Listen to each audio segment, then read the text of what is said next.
kilometers would be 3 digits past the decimal point. And if you look at, say, our civilization and measure our civilization by the first evidence of writing, which is about 5,500 years ago, civilization as measured from the first writing is only 1/1,000,000th of Earth's existence. Or blip. Yeah. Flash in the pan so far. Yeah. Well, we're getting some cool shots. Rocket out on the pad right now. We tell people, like, come down, see it. It's hard to get, like, a sense of scale of just how massive this thing is. And we were able to catch somebody working on it a little while ago. And, like, part of the reason you said we're sending millions of tons, that's kind of why this thing is so massive. I think in this image, Dan, you can actually see the person working at the bottom of the ship. And as we zoom out, you see the full ship, that sort of two-tone silver and black, and then the booster below it, right? And it really sets the scale, which doesn't come across, I think, other than in person. And when I do tours, I like to say Starship is real, Starship is big, and Starship is really big. And I think you can see there, and with the factory shots you saw earlier, again, we've got Flight 10 on the pad, but we got many more behind it. Yeah, so I posted a video yesterday of just a brief scan of part of the Starship factory, and you can get a sense of the scale of the factory. Yeah, I guess we could talk a bit about why Starship is the way it is.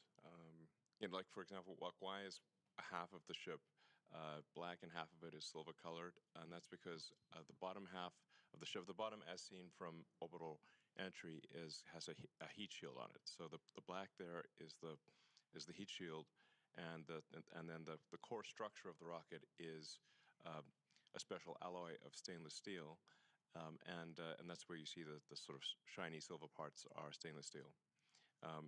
The reason for steel over aluminum is that the heat of atmospheric entry and the heat of the rocket engines is enough to easily melt aluminum, but steel is much more resilient against both ascent heating, but especially the re-entry heating. And you don't have to paint it, which is actually very difficult to paint a large object that is going through cryogenic cycles and have the paint stay on. It's quite challenging. And so we've talked about it. It's massive. It obviously takes a whole lot of energy to make that thing move. And that's where Raptor really starts to come in. Most advanced engine on the planet. Giant lightsaber. No, that's a lightsaber and a half. You would get vaporized in an instant if you were standing in front of Raptor. So, yeah, burnt to a crisp in less than a second. So in order to create a fully reusable orbital rocket, you have to advance the state of the art in every part of the rocket. That means the engines have to be better than any engine ever. The structure's got to be better than any structure ever. You've got to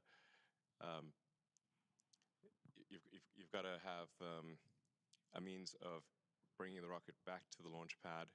You've got to have a fully reusable orbital heat shield, and that no one has ever made a fully reusable orbital heat shield. The space shuttle, for example, required 9 months of refurbishment between flights. So the space shuttle heat shield would come back essentially partially broken and would require many months of refurbishment in order to fly again.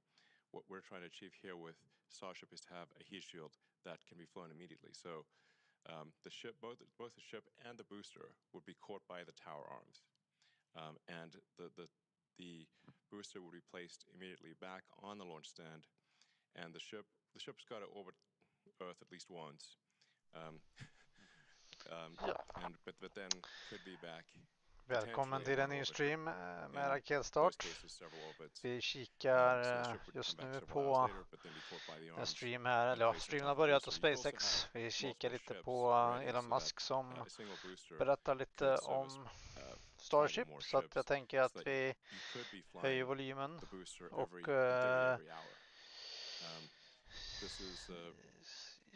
ja, så ska ni få lyssna på det utan att jag lägger mig i riktigt. Vi har ungefär 30 minuter till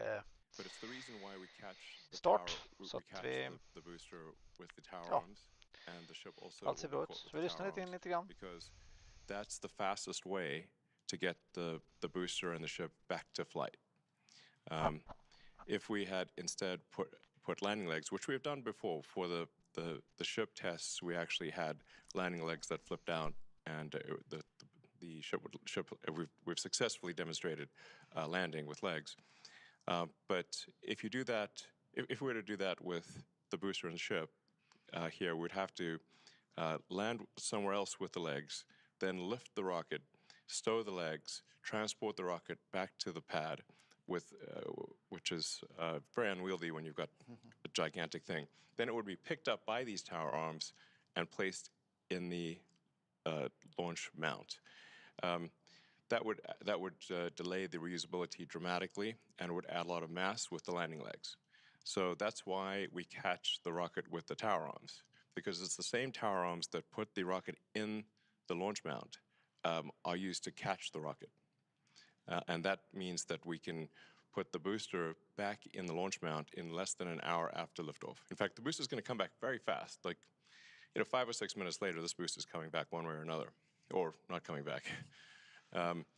So then you really have propellant fill time, which can be brought down to about 30, 40 minutes. And that means it is theoretically possible to fly the booster again in less than an hour.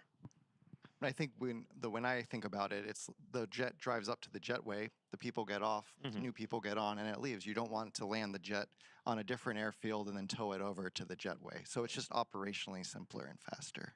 Yeah, we've had a lot of success with the booster, 3 for 3 on the catch attempts. When we bring it back, we've reflown one, so awesome. And then again, Starship superpowers, the whole thing is reusable. So ship reusability is like what we're working on right now.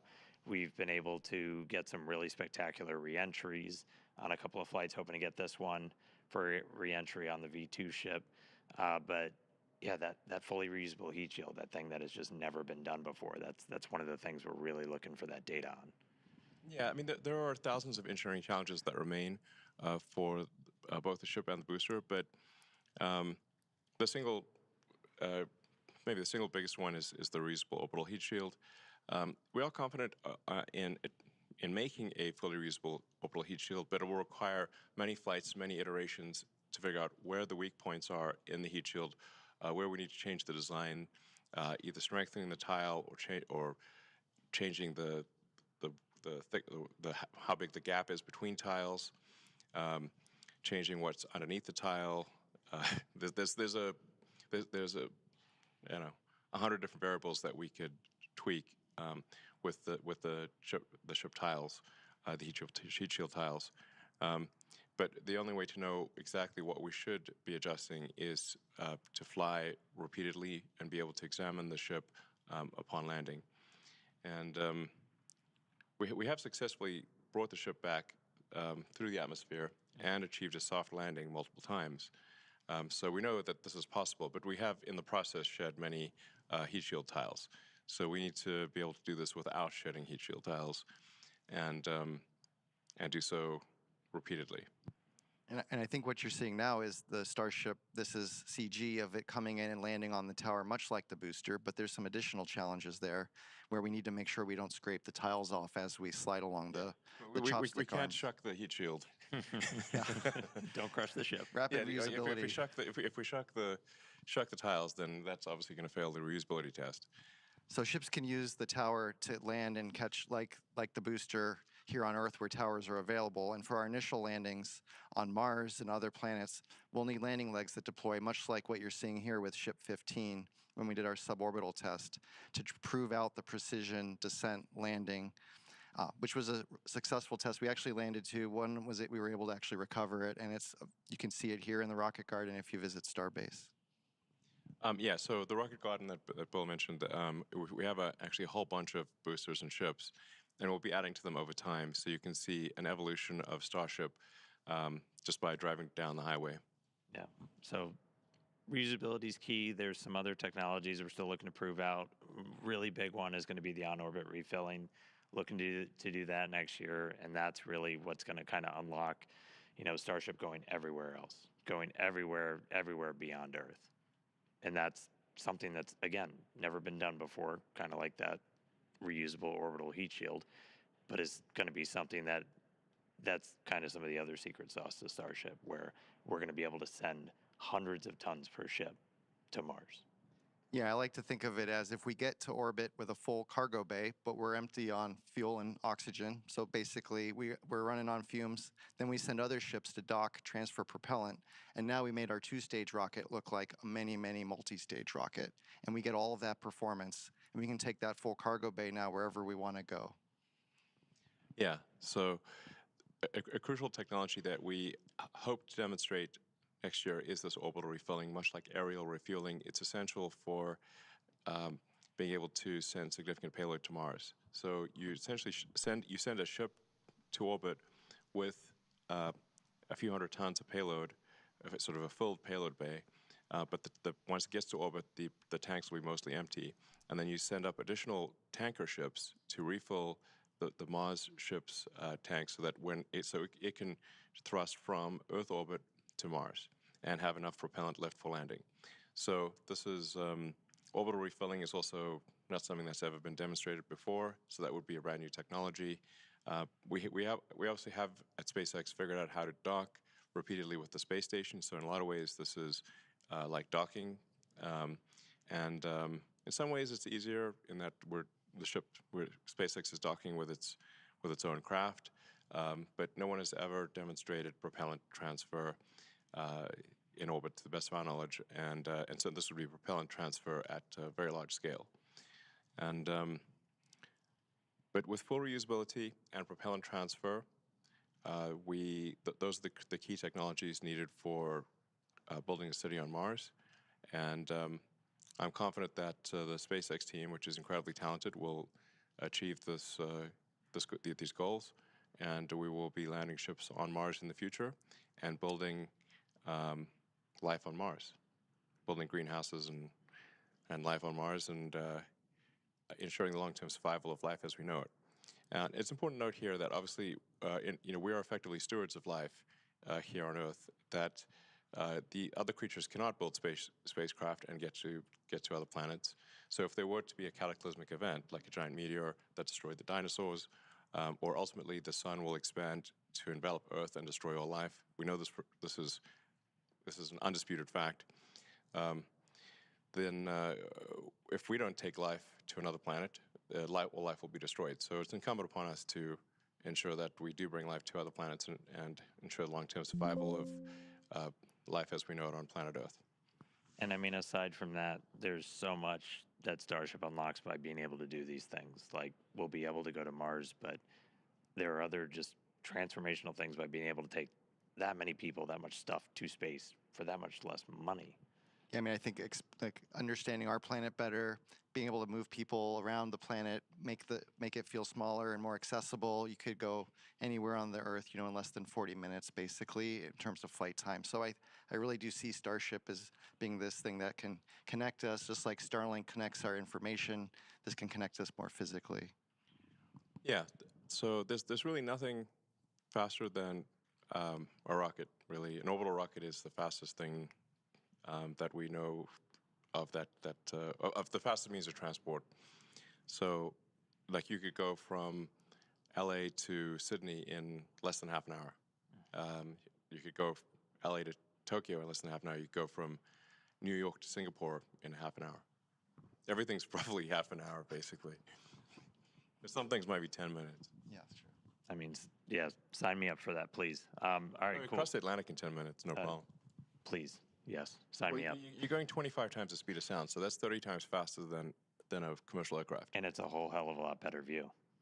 Yeah, it's a hell of a view. Yeah. All right, cool. Anything else, guys? Anything else you're really excited about? We could say a lot more. Yeah. Maybe we should go check in on the rocket and get on console. We're going to go back on console to hopefully the weather supports a launch tonight. Yeah, thanks for tuning in, and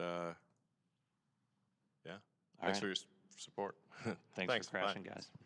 All right.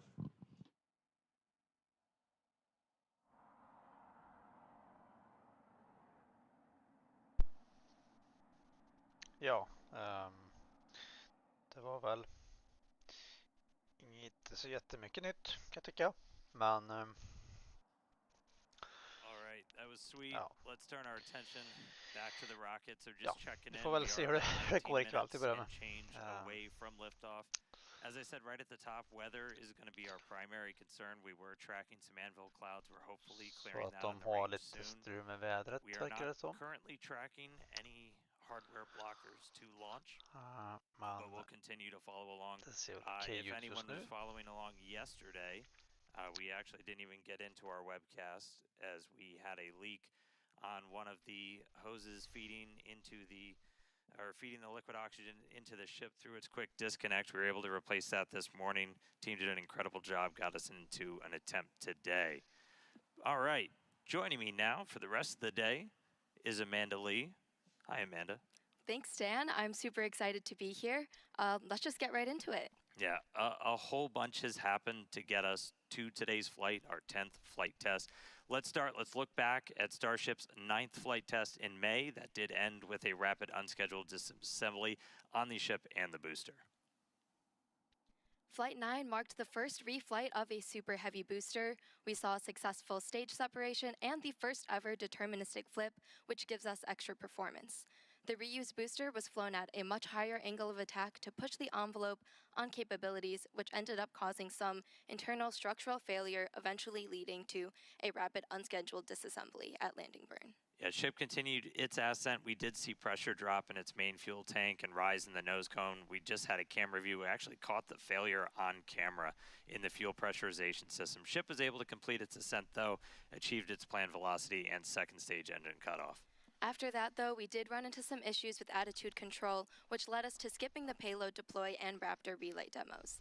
Starship eventually re-entered the atmosphere in an off-nominal attitude, and communication was lost approximately 46 minutes into the flight test during entry, but of course not before one heck of a light show. Yeah. That booster rud was caused by higher than predicted forces on its structure, specifically that internal fuel transfer tube, as we were doing a higher angle of attack experiment. To fix that for remaining flights with this version of the booster, including the one behind us, we're just going to lower that angle of attack. We're relaxing those forces, and that minimizes the likelihood of structural failure. Okay, so and over on the ship side, we redesigned the part of the fuel pressurization system that failed on Flight 9, put it through a more rigorous test campaign, and after subjecting it to flight-like stresses, it did successfully run for more than 10 times the expected service life with no damage, so great test results there.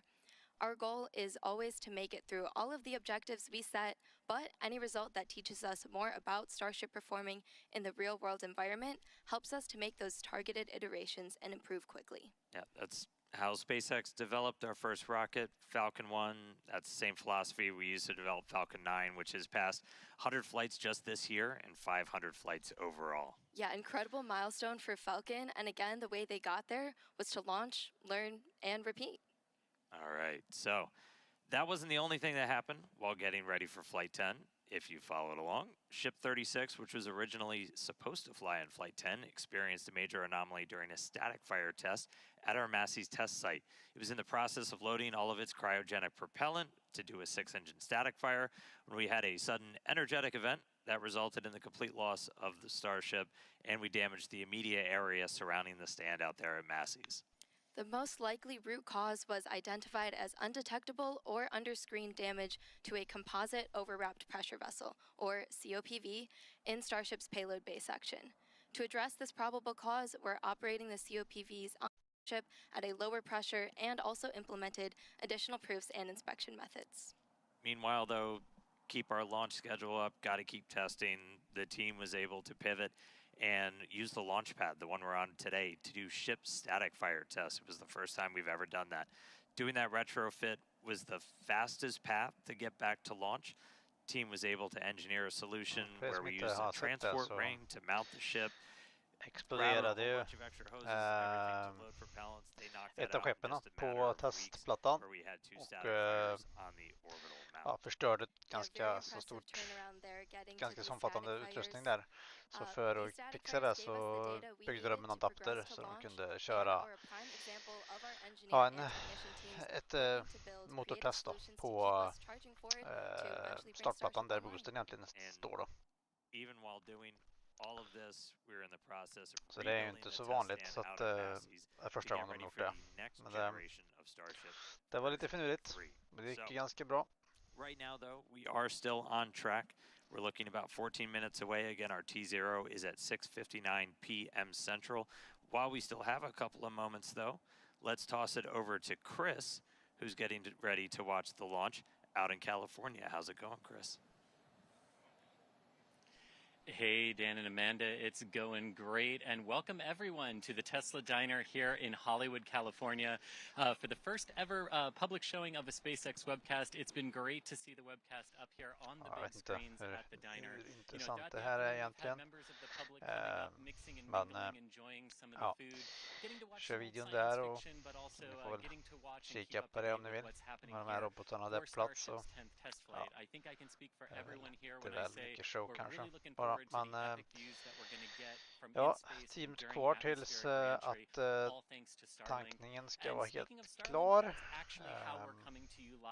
Flygningen ser ju ut ja, som tidigare egentligen. Vi kan dra upp den här. Så, då har vi ju att den kommer att lyfta först här. Och sen så gör de ju hot stagingen som vanligt. Den kommer göra en kontrollerad backflip. Och så kommer boostern inte landa på startplattan. Och så ska vi testa en högre vinkel än vad de brukar göra. Inte samma vinkel som sist då, utan en lite lägre vinkel. Sen så kommer den att landa här i vattnet då, och då har de ju tänkt att de ska stänga av en motor där de kommer landa, vanligtvis landar de med 3 motorer då, så då kommer de att stänga av en av de här och se ifall den yttre ringen på boostern kommer att kan kompensera och klara det här då. Och det är lite därför man inte landar på tornet, för man vill testa såna grejer när det inte finns fara för att förstöra utrustning och sånt då. Sen så kommer Starship att köra sin köra sin lilla tur, och när den har blåst färdigt så kommer de stänga av motorn där, och så kommer den coasta ett bra tag, och sen så kommer de köra en re-entry då på skeppet här, och sen så ner och landa i havet. Nu har vi lite mer keypoints här. Vi har alltså en demo på satelliter som man kan skicka ut. Det kommer att ske ungefär 18 minuter in. Får se ifall de lyckas med det, eller ifall det går helskott idag med. Och sen så har de en relightning på en Raptor. Den här är ju främst för att de vill se så att allting funkar som det ska, att de kan tända den igen i rymden, så att man kan så man kan liksom, för om man kommer upp till omloppsbanan så vill man kunna ta sig bort ifrån den också. Sen när en Starship kommer göra en återinträde då, 47 minuter in i flighten. Ja, och då kommer vi se de här fräsiga bilderna förhoppningsvis, och förhoppningsvis en landning som går bra. Får se hur det går. Kan gå tillbaka till streamen nu, här får vi se. Where is the satellite industry? It's right here in the USA, in Redmond, where the vast majority of satellites being built are being built right here. Starlink is a truly game-changing technology, and it's all supported by the global satellite constellation from this space here in Redmond. And we're really just getting started at the very beginning of what we want to do with Starlink. Now, as we mentioned earlier in the show, one of today's objectives is for Skepp to deploy Starlink simulator satellites that represent the advanced V3 satellites Starship will be launching in the future.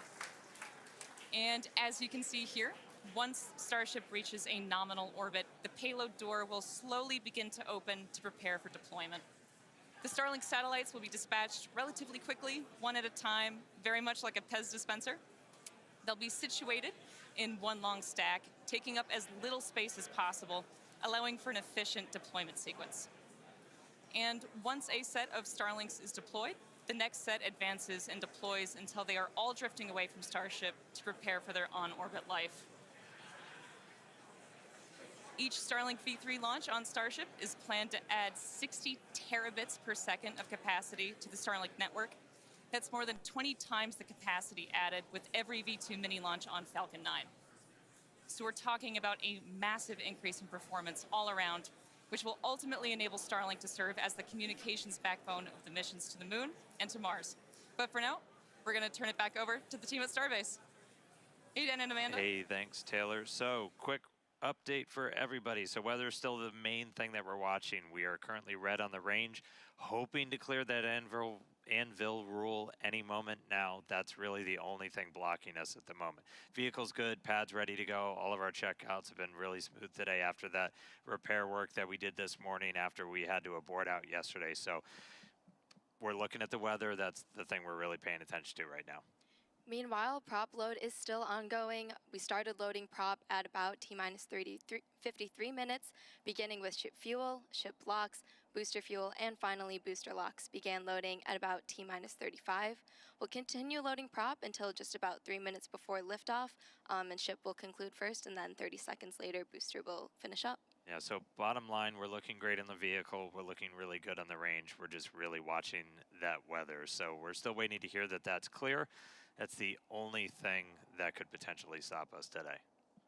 Okay, now let's talk about Mars, since everything we do is part of our foundational mission to get to the red planet. Each Starship launch is to learn more and more about what's needed to make life multiplanetary and to improve ship to the point where it's eventually taking millions of people to Mars. That's right. We're looking ahead to begin sending the first Starships to Mars next year. These initial ones are going to go without humans. They're just going to put minimally viable landers on the surface, land right on the skirt, no legs. This will just help prove we can actually get to Mars, focus on learning just as much as humanly possible, demonstrating what's needed for Mars transit and the ultimate landing. Then, during our next window from 2028 to 2029, we'll attempt to land the initial infrastructure and start delivering more equipment while evaluating available resources on the planet. And we'll also have Optimus on board for the ride, designed to do the initial heavy lifting. Beyond that, by 2030, 2031, as these windows open up roughly every 26 months, we'll continue to increase the amount of payload we're sending on each ship as we're building out more infrastructure, mining resources, generating propellant for ships to come back from Mars. By 2033, we want to double the amount of payload per ship as we just get closer and closer to building a self-sustaining presence on the red planet. Yeah, very exciting missions ahead, and these first missions to Mars are going to be crucial to setting up what we'll need for humans to eventually inhabit the planet, and we won't be doing this alone. Right. The Italian Space Agency and SpaceX recently signed a first-of-its-kind agreement to carry Italian experiments on the first Starship missions to deliver customer payloads to Mars. These payloads will include a plant growth experiment, a weather monitoring station, and a radiation sensor to gather scientific data during Starship's approximately 6-month interplanetary coast phase from Earth to Mars and also on the Martian surface. It's a really exciting vision. To make it happen, we're going to need to launch a whole lot more. We're going to need a whole lot of people that are going to come and help us build this. So it makes it really fun for me to come to work. I know you build these things. 100%. It's got to be fun for you. Yep, very exciting. All right. Looks like we're about 5 minutes from Starship's 10th flight test. Range is still looking good. Still have an eye on the weather at the moment. And prop load is also continuing on both stages of Starship. Yeah, I'm pulling it up real quick. So we are we're almost closed out on the booster. We're about 90% on fuel, about 90% on locks, just a bit below. So again, we're going to continue filling for about the next 2 minutes. Once we're completely done with that, we have about 11 million pounds of liquid propellant on board those 2 stages of Starship. So a lot of propellant to move really big rockets really fast away from South Texas. So once we get close, all of our ground systems will prepare themselves. They do what's called pushbacks. They'll clear out all of those feed lines, push back into the det är alltså platform, vädret and just som prepare the area around just nu We're doing our final guidance and är navigation lite i checks vägen. right now. The automated flight safety system is Så vi about to hoppas get att armed. det klarnar upp really lite. preparing the vehicle to get ready to go. Säkert Actually, I'm not sure if we passed it already, but we do a final thrust vector control. Stanna lite på 40 sekunder tänker jag en stund. De har möjlighet att stå där en stund. If we need to hold, that hold would come at T-minus 40 seconds. We can hold if we're still waiting for the weather to clear, which is our big item today, or if any other last minute issues pop up. We'll only hold there if we have an issue. Still waiting to hear confirmation that the weather has cleared. That's the only thing it looks like would hold us today. Here's the business end of a Super Heavy. Now, once we pass that T-minus 40-second mark that Dan was talking about, a number of events are going to occur in rapid succession. The ground spin and ignition systems come up to flight pressure, and ship will switch over to internal power. After that, the quick disconnect arm lockout is removed in preparation for retraction, which occurs shortly after T0. And once we pass that T-minus 40-second mark, we do still have the ability to then recycle the count under certain conditions back to T-minus 40 seconds and hold there to assess what happened, and if we can proceed again back to liftoff. Yeah, we hope that doesn't happen, but it has previously. I promise not to psych anybody this time. We do have some kind of points of no return. Once the water starts flowing out of that flame deflector under the launch mount, that happens just a little after T-minus 10 seconds. If that triggers and then we hit a hold, that would be a scrub for the day. We have to refill the water tanks, can't turn it off, got to refill prop, all that stuff. So that's kind of the major watch item. You'll see a big splash under the launch mount, and if we see that go and then you hear a hold, that would mean that we're done for the day. But not. Fick de någonting? Tänker jag. Eller försvann ljudet bara? And yeah, I didn't disappear. Sorry, everybody listening in as the flight director for today is going through some of the final checks. We are still red on the range for weather. We are closing out prop load right now, though. Yeah, as we wait and hear what's going on, we can just quickly review some of the test objectives for today. On the booster side, we're of course hoping for all 33 of those Raptor engines to power our ascent ahead of hot staging. And once that stage separation occurs, booster will perform that directional flip before the boost back burn. One of the interesting experiments we're doing today is upon our landing burn, which typically ends with those 3 center engines lit. We're going to be intentionally shutting one of those off and instead lighting one from the middle 10 ring. And this is just to kind of give us an idea of what it would look like if we ever had an engine out scenario. Yeah, using our time to really push the envelope.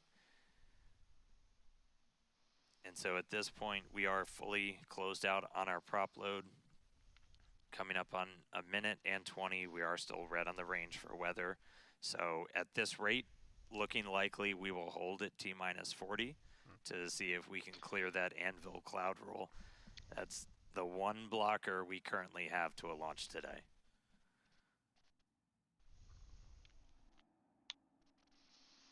Som sagt, de kommer troligtvis att stanna vid 40 sekunder här. 10 minus 40 sekunder. Så att se hur länge de gör det. Did just get confirmation, so we are expecting to hold at T-minus 40. We are still red on the range for weather. So look for the clock to pause in just a couple seconds.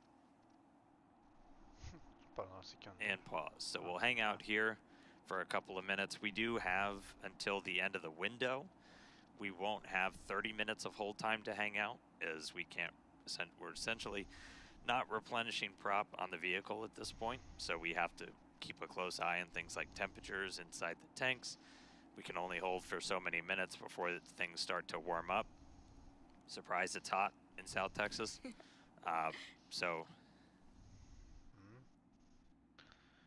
Yeah, while we're holding here at T-minus 40 seconds, we reviewed our test objectives for booster, but why don't we chat ship for a second?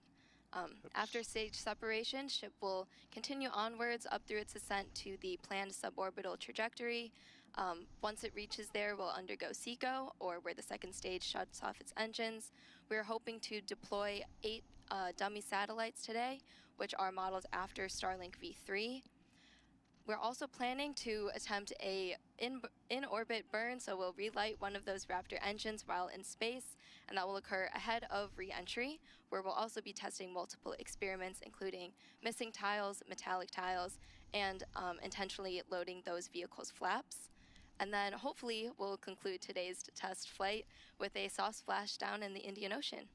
Yeah, definitely want to see a ship on the other side of the planet today.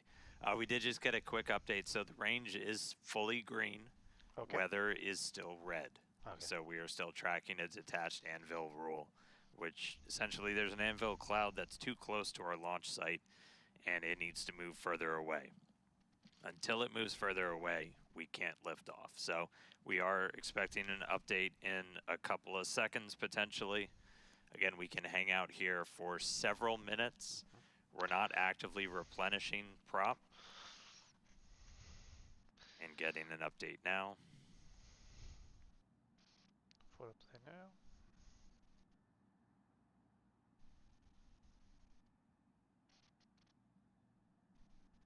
And we're getting a weather update right now.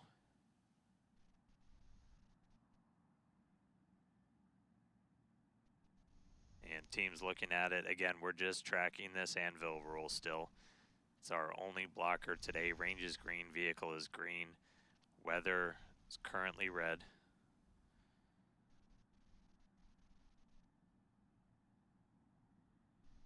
All right, and sad voice coming in. We did just hear that we are still going to be red. So at this point, we are essentially transitioning this to be a wet dress. So wet dress is when we fully load prop on board the rocket. So we are going to see the clock probably start up again. But once they get down to 10 seconds, they're going to abort out, and then we will be done for the day. So, okay. Sad news, not going to launch today. Weather got in our way, but you can only control so much. Can't always control the weather. Can't control the weather. I wish we could control the weather. We're not there yet. Wouldn't that be nice? Wouldn't that be nice? So we are seeing the clock rolling, but again, we're going to get down to T-minus 10 seconds, and we're going to see that kick back out, and then we're going to start offloading all of the propellant that's on board the rocket today. So if you are just tuning in, yeah, it's not going. There it goes. Back to T-minus 40. So again, we essentially turned today into a wet dress, so today still ended up being a test. Still learning something as always. Yeah, still learning something. We were able to fix the issue that kind of bit us yesterday, where we had a leaky hose that was feeding liquid oxygen into the ship, but we were able to fix that, but weather got us today. So no launch today.